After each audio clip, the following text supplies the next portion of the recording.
Assalamualaikum warahmatullahi wabarakatuh. Selamat pagi teman-teman sekalian dan salam sejahtera bagi kita semua. Senang rasanya bisa ketemu dengan anak-anak sekalian atau teman-teman sekalian. Ada pepatah mengatakan tak kenal maka tak sayang. Oleh karena itu, supaya nanti kita siapa tahu kita bisa saling sayang ya dengan cara kita saling mengenal. Oke, nama Bapak Mas Deden. Saya salah satu mahasiswa dari salah satu universitas di Jakarta, yaitu Universitas Indraprasta PGI atau biasa disingkat dengan Unindra. Oke teman-teman sekalian ataupun anak-anak sekalian, pada kesempatan kali ini Bapak akan melakukan suatu kegiatan atau memberikan suatu layanan, yaitu layanan informasi. Oke, sebelumnya ada yang tahu tentang layanan informasi? Oke, terima kasih. Nah, di sini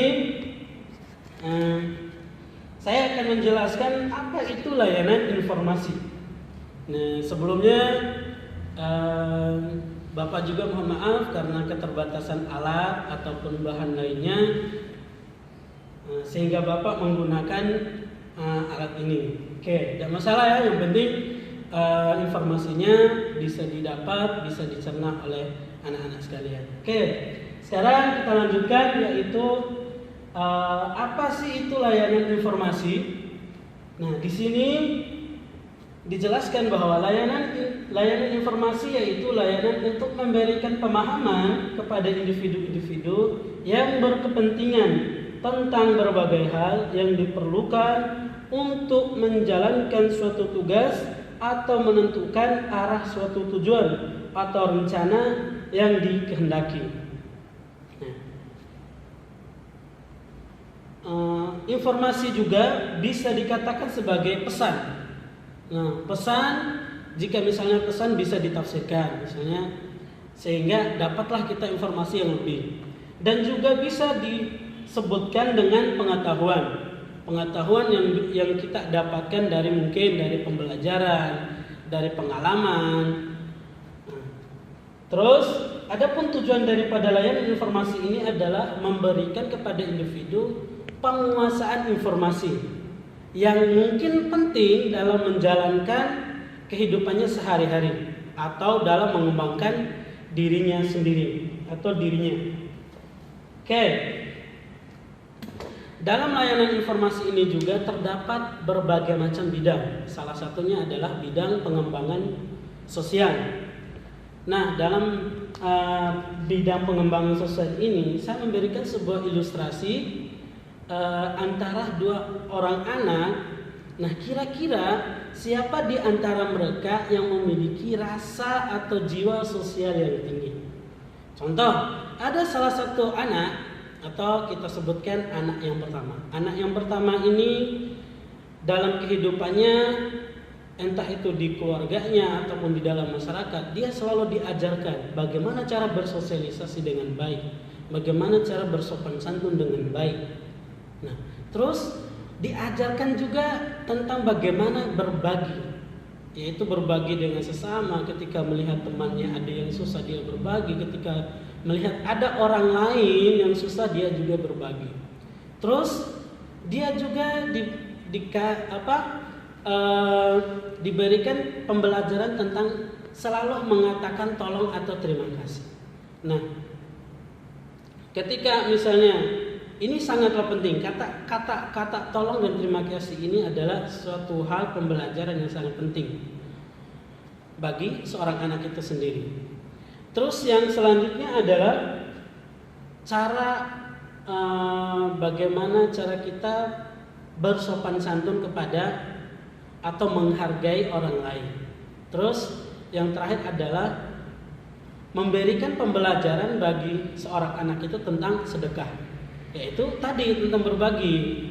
Nah, terus ada anak yang kedua yang dimana lingkungannya keras, lingkungannya bahkan di samping dia hidup banyak kekerasan, banyak artinya kekerasan keras lingkungan itu, ada orang mabuk, segala macam hal yang berbentuk keras gitu. Nah, di dalam keluarganya pun dia tidak terlalu diperdulikan oleh keluarganya, bahkan sama orang tuanya mungkin tidak diperdulikan, tidak diberikan pemahaman bagaimana cara bergaul dengan baik, bagaimana cara bergaul dengan sebaya, sehingga ketika dia bersosialisasi kepada orang yang lebih tua pun dia tidak menghargai dia orang itu lebih tua, bahkan dia tidak mengerti rasa sopan, tidak mengerti rasanya peduli gitu. Untuk berbagi saja tidak mau. Kenapa? Karena dia memikirkan hidup saya. Nah, dari ilustrasi yang Bapak uraikan tadi, kira-kira yang mana dari dua anak ini yang menunjukkan atau yang memungkinkan yang memiliki jiwa atau rasa sosial yang tinggi? Kira-kira siapa? Oke, betul. Itu anak yang pertama. Kenapa? Karena di situ dia sudah diajarkan, artinya sudah diberikan oleh orang tuanya informasi-informasi. Anak-anak tadi udah dijelaskan ya tentang ilustrasi bagaimana cara kita menumbuhkan rasa sosial yang tinggi. Nah, dari kita tadi udah kita dengar sama-sama bagaimana menumbuhkan rasa sosial yang tinggi. Apa sih manfaatnya dari memiliki rasa atau jiwa sosial yang tinggi? Nah, di sini Bapak sudah menuliskan.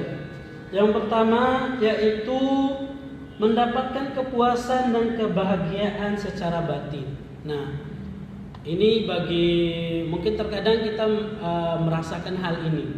Gitu. Nah, ketika kita misalnya sudah berbagi dengan ikhlas, melihat orang senang dengan apa yang kita kasih, kita akan mendapatkan kepuasan dan kebahagiaan yang menurut kita itu sangat luar biasa. Nah, yang kedua yaitu mempererat hubungan antara manusia.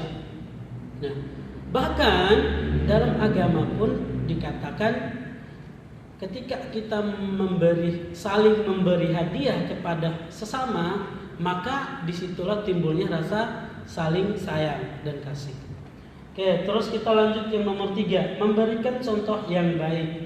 Nah, memberikan contoh yang baik ini biasanya kita memberikan contoh mungkin seorang anak kita. Nanti kita memberikan contoh misalnya kepada anak kita bahwa kita harus selalu mengajarkan kepada anak kita itu berbagi.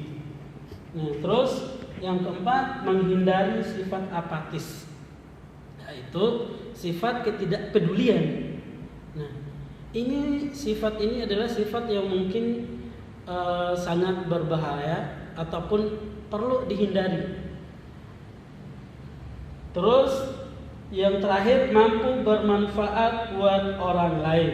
Nah, dalam agama pun sudah dijelaskan bahwa manusia yang baik itu adalah manusia yang bermanfaat bagi orang lain. Nah, 3. Oke anak-anak, tadi udah dijelaskan ya. Sebelumnya apakah kalian sudah mengerti? Oke, terima kasih. Nah, sekarang selanjutnya adalah dalam kegiatan ini juga kita perlu perlu adanya asas dalam melakukan kegiatan seperti ini. Perlu adanya asas dalam kegiatan ini. Terdapat 4 asas.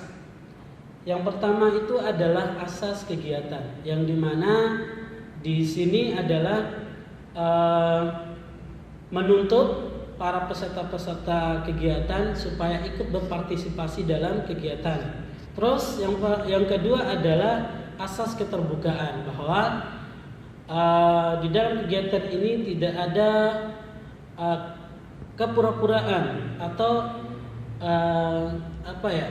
Yaitu tidak ada kepura-puraan, tidak ada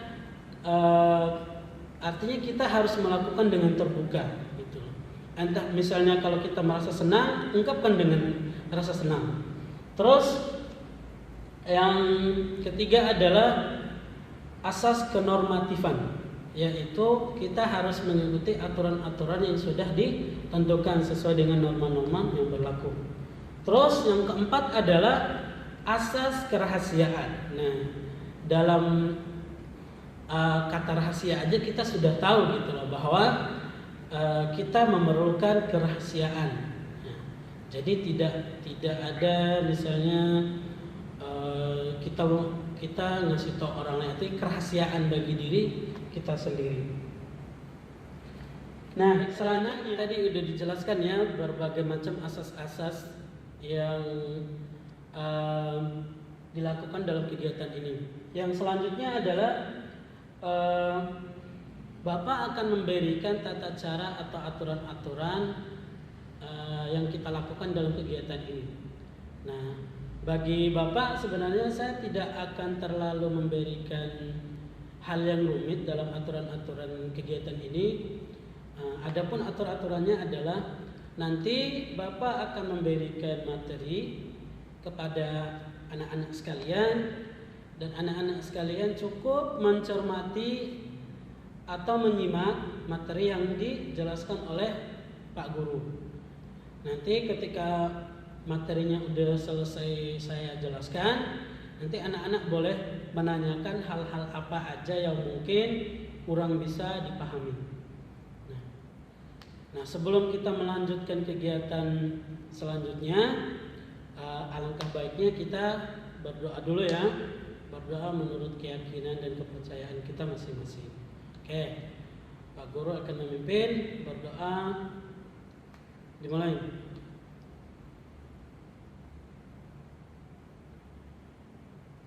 Oke, berdoa selesai.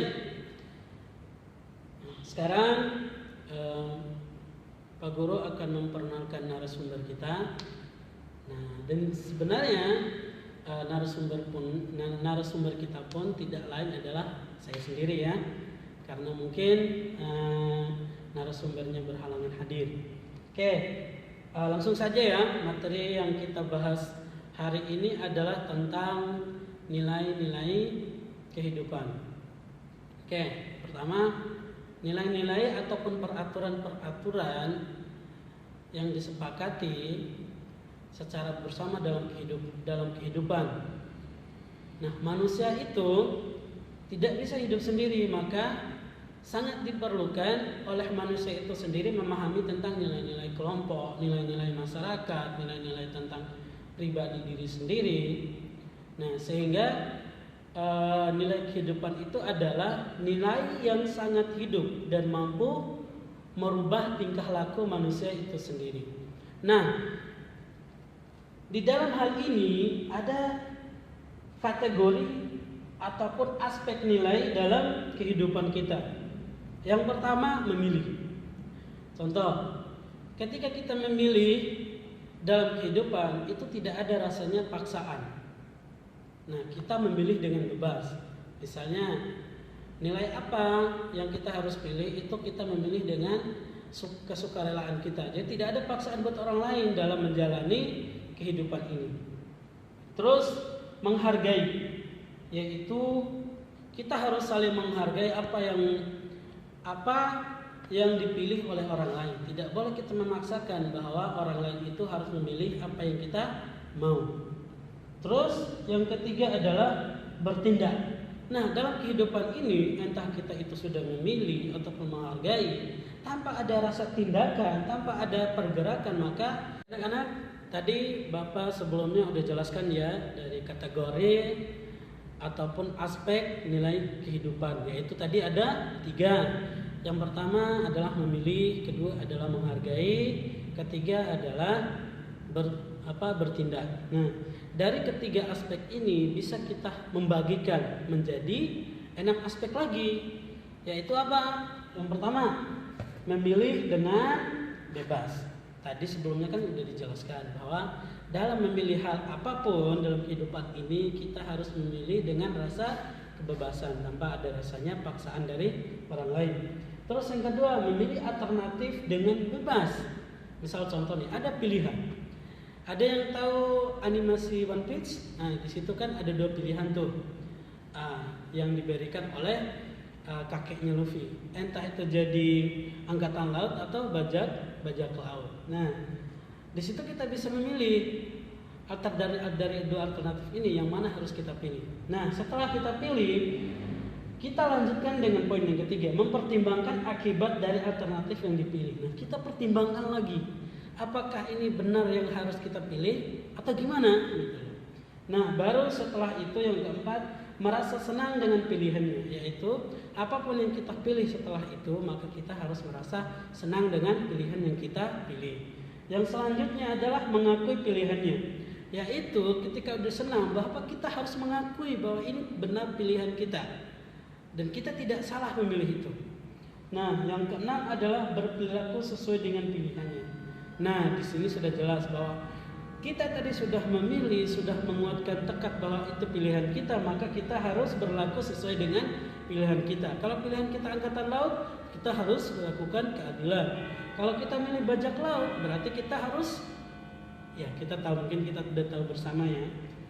Oke, sampai di sini Bapak udah jelaskan ya semua hal tentang nilai-nilai tentang kehidupan.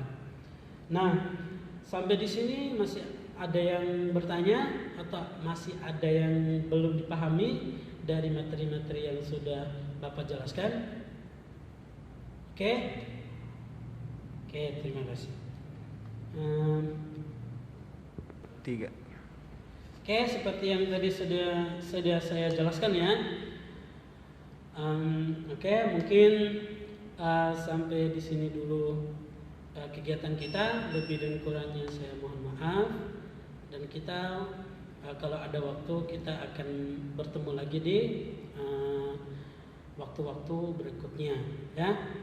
Oke, saya akhiri. Wabillahi taufiq wal hidayah. Wassalamualaikum warahmatullahi wabarakatuh.